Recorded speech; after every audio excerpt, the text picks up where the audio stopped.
Bismillahirrahmanirrahim. Assalamualaikum warahmatullahi wabarakatuh. Selamat pagi, salam sejahtera untuk kita semua. Om Swastiastu, Salam Namo Buddhaya.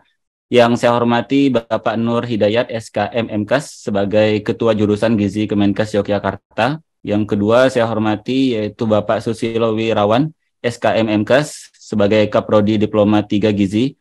Yang saya hormati seluruh dosen, pengajar, dan juga pemateri pada kegiatan pagi hari ini, serta seluruh partisipan peserta webinar pada pagi hari ini. Izinkan saya memperkenalkan diri. Nama saya yaitu Dr. Topik, seperti yang sudah disampaikan pada moderator tadi. Untuk pada sesi pertama ini saya akan memberikan materi singkat saja, yaitu tentang tren penyakit katastropik di masa depan. Nah, untuk itu saya berikan judul yaitu adalah Tua Sehat Itu Keren, ya. Ya, jadi ini nanti selama saya menyampaikan, nanti kalau misalnya ada masalah koneksi atau ada gangguan, nanti bisa diketik di kolom komentar atau nanti raise your hand. Terus nanti di akhir akan ada voucher Shopee Pay dari saya. Nanti ada sedikit kuis dari saya, jadi nanti perhatikan aja baik-baik apa yang saya sampaikan. Cukup dengarkan apa yang saya sampaikan dan sesuatu yang lain tidak usah didengarkan, ya. Oke, kita mulai. Jadi sebelumnya mungkin ada teman-teman yang bisa memberikan pendapat atau teman-teman sudah mendengar tentang katastropik itu apa? Tadi kan sudah disampaikan oleh Bapak Ketua Jurusan tentang katastropik itu apa. Mungkin teman-teman ada punya pendapat? Silakan kalau ada mungkin, oh saya sebelumnya tahu nih kayak gini-gini gitu. Silakan bisa disampaikan.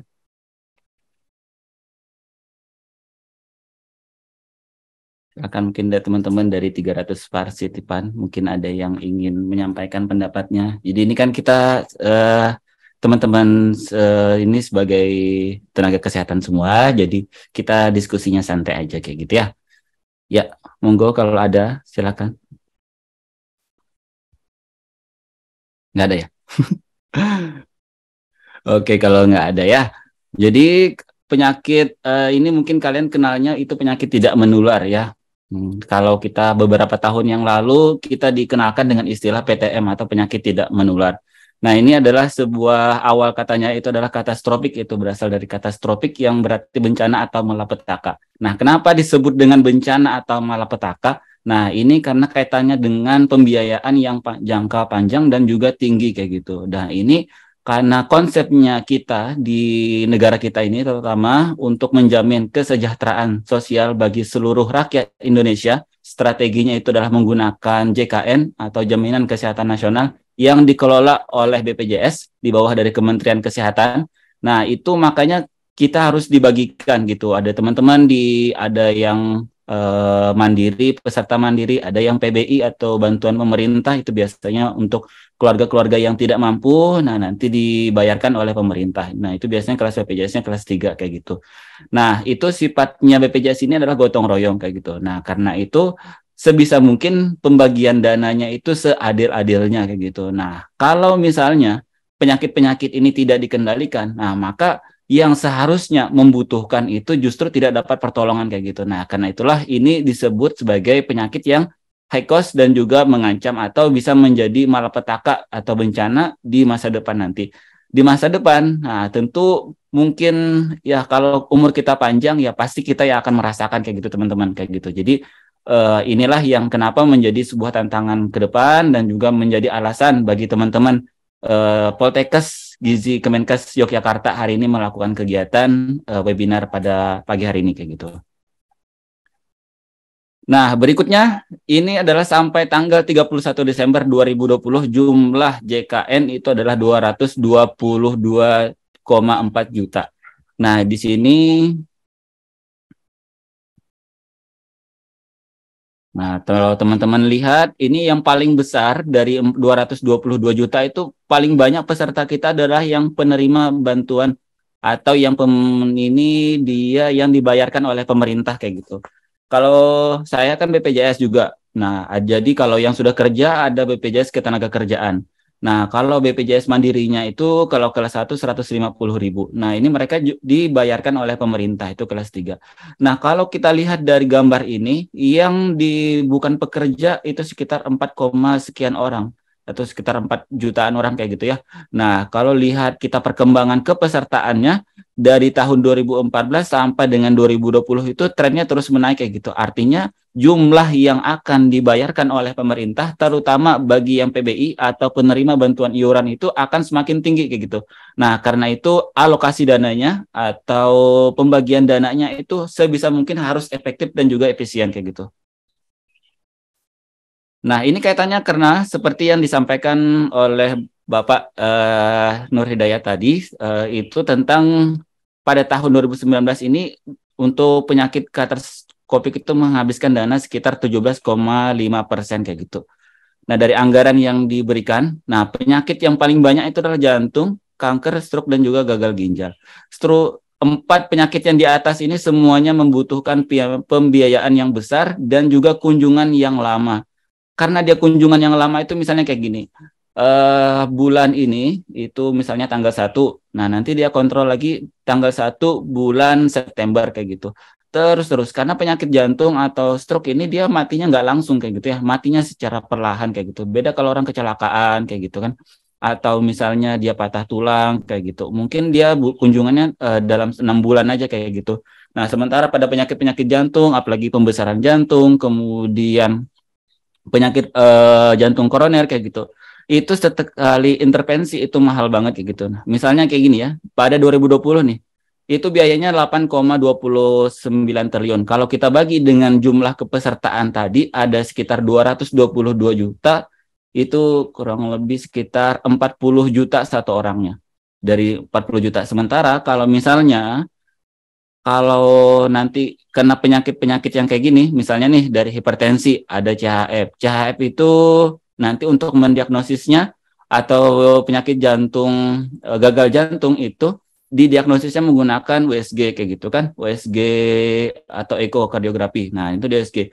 Itu pasien bisa USG-nya itu per 6 bulan atau per 3 bulan tergantung rumah sakitnya. Tapi biasanya BPJS itu bisa klaimnya itu sekitar per 6 bulan per 3 bulan. Sementara kalau kasus-kasus kayak gini, kadang pasien itu ada yang rutin minum obat, ada yang enggak. Jadi ada yang harus di USG per minggu, ada yang harus per bulan. Nah, sisanya yang tidak di-cover tadi bagaimana? Mereka bayar sendiri.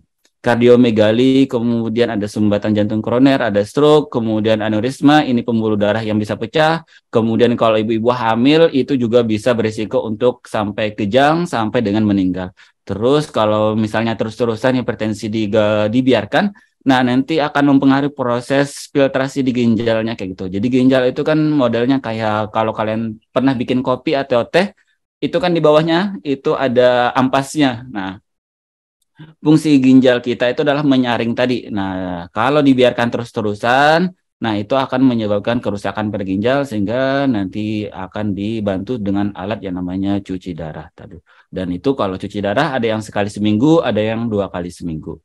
Terus berikutnya yang paling sering, nah tadi karena hipertensi tadi itu menyebabkan tekanan darahnya meningkat, kemudian kalau diabetes mellitus itu juga bisa mempengaruhi kekentalan darahnya, maka akan menyebabkan DPT. Terus kemudian juga akan menyebabkan karena apa namanya itu penipisan dari pembuluh darahnya.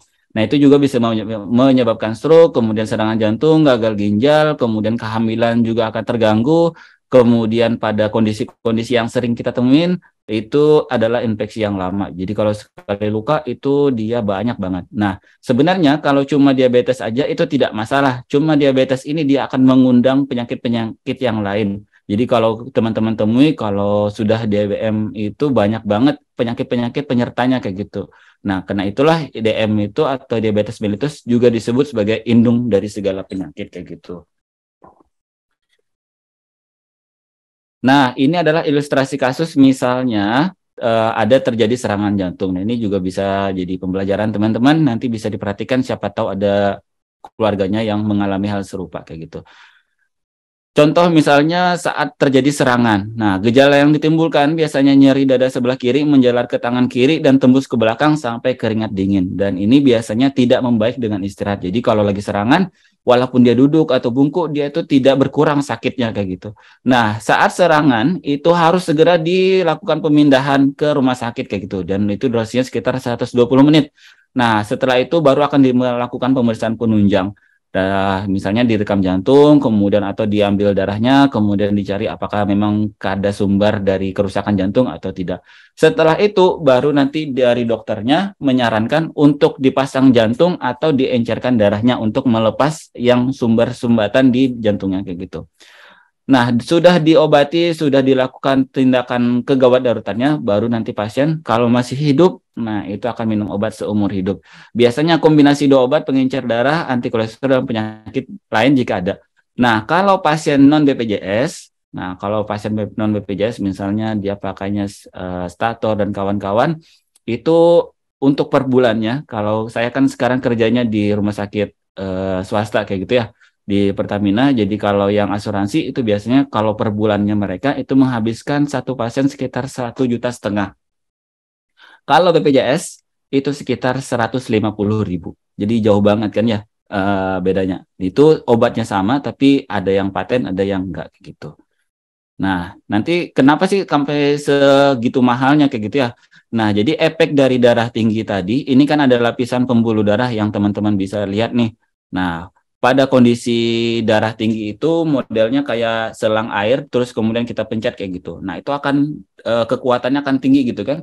Nah, kalau itu dibiarkan lama-lama, nah yang bagian lemak ini akan terkikis kayak gitu. Terkikis kemudian akan menyumbat pembuluh darah bagian jantung.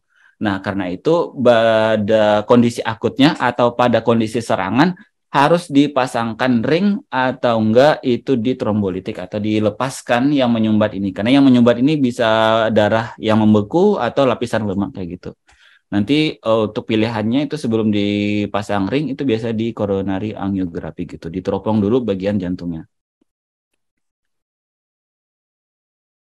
Nah, inilah kenapa saya bilang tadi prosesnya agak mahal kayak gitu ya.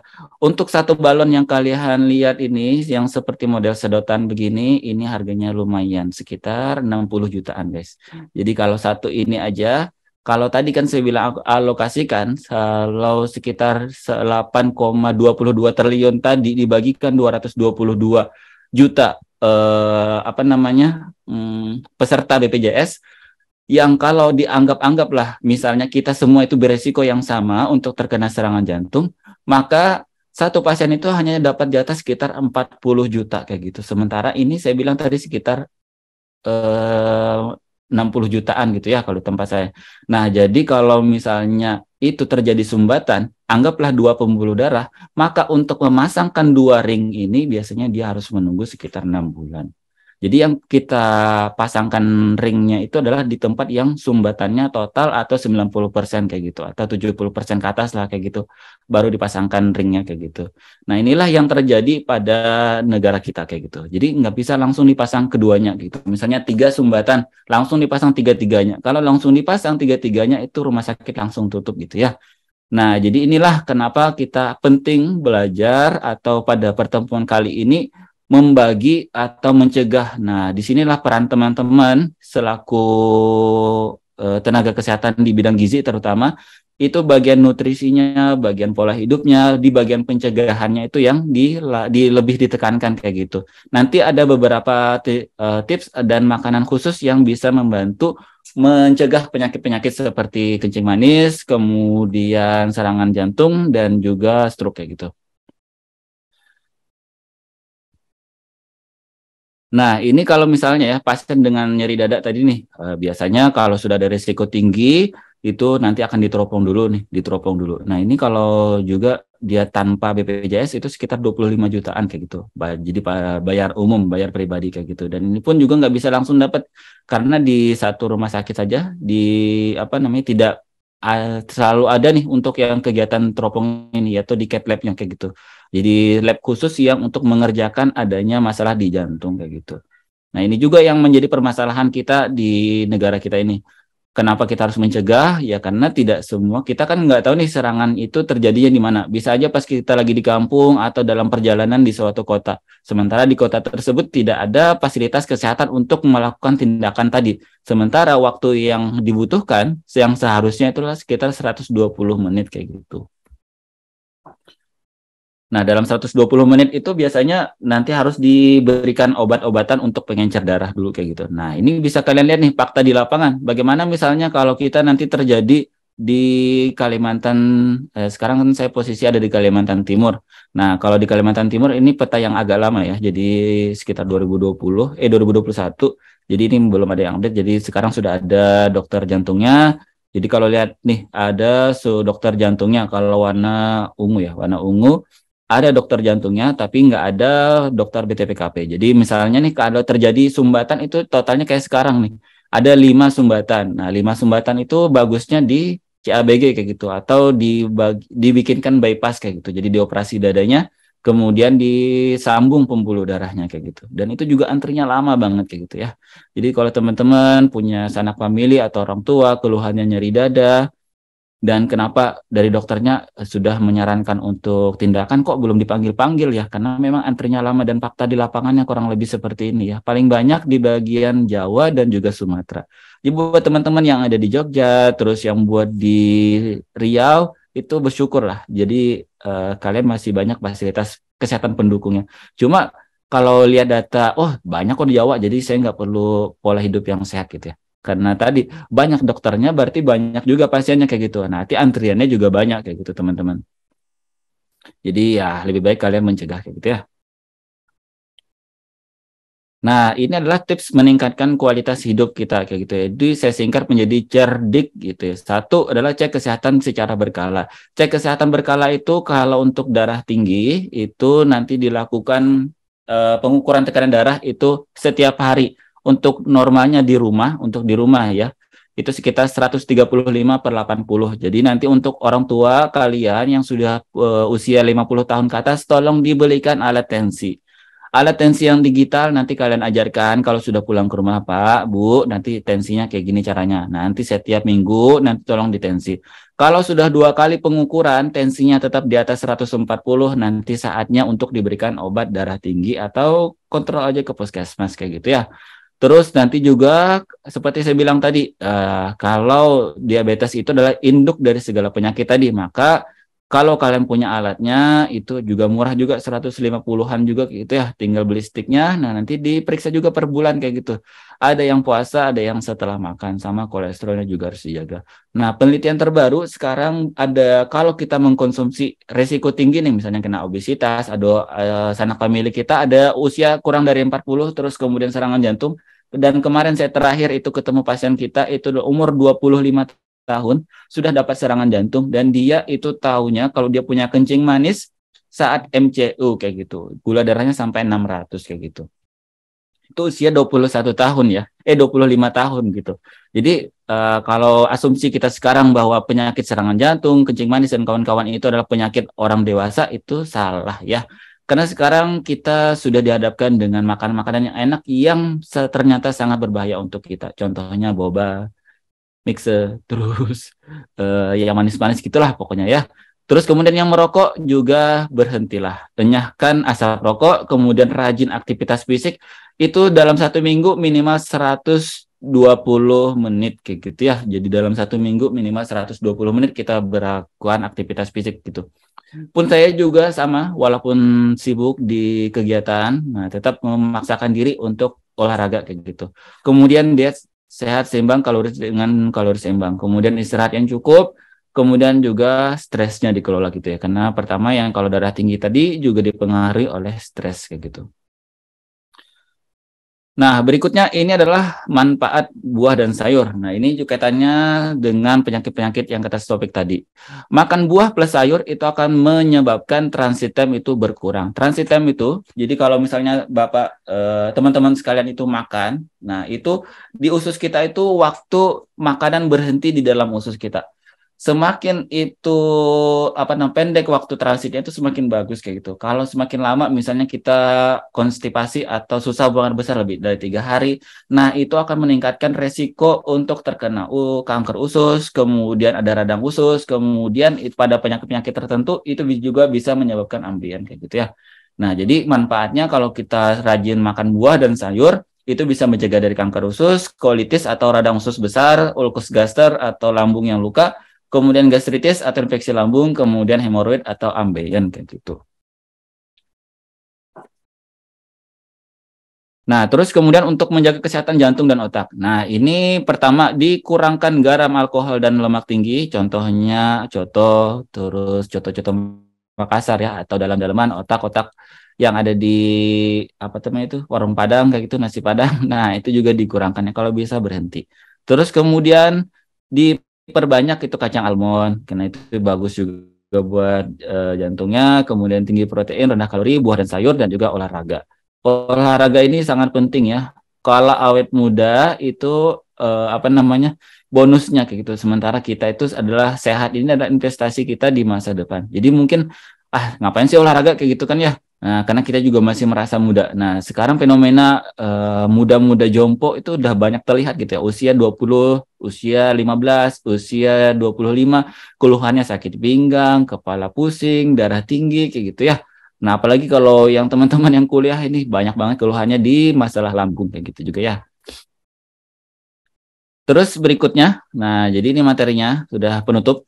Jadi dari saya terakhir, sakit mati, sehat juga mati, lebih baik sehat sampai mati. Yang tua sudah pernah muda, yang muda belum tentu tua.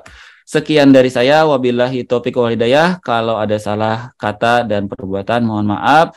Ikan mati itu ikan selama ikan itu hidup dia akan mengikuti arus, akan melawan arus, sementara hanya ikan yang mati itu ikan yang mengikuti arus. Jadi selama kalian masih berusia, masih kalian hidup, teruslah melawan arus. Jadi itulah arti hidup kita kayak. Jadi jangan sampai berhenti untuk beraktivitas gitu. Terima kasih. Wassalamualaikum warahmatullahi wabarakatuh.